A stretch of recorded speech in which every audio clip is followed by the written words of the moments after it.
Refrigeration cycle का diagram.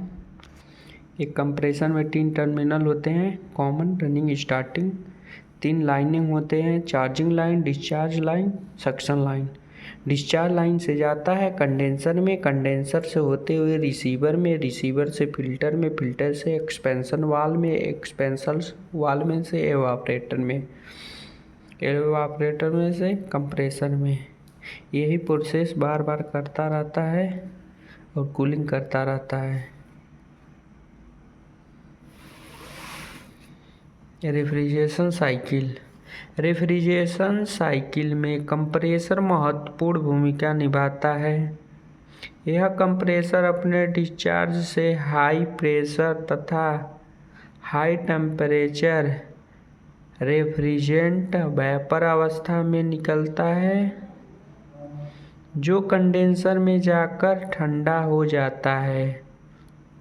ठंडा होने के बाद यह रेफ्रिजरेंट रिसीवर में जाकर पूरी तरह द्रव में बदल जाता है।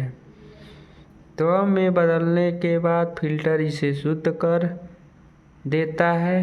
तत्पश्चात कैपिलरी ट्यूब रेफ्रिजरेंट को वाष्प के रूप में निकालकर उसे कम प्रेशर तथा कम तापमान में बदल ठंडा कर देता है तथा यही ठंडा रेफ्रिजरेंट एवापरेटर में जाकर उसकी गुप्त ऊष्मा को अवशोषित करके कंप्रेसर के सक्शन में चला जाता है तथा पुनः कंप्रेसर के डिस्चार्ज पाइप से होते हुए सभी क्रिया को करते हुए एवापरेटर में गुप्त ऊष्मा को अवशोषित करके कंप्रेसर के सक्शन पाइप में चला जाता है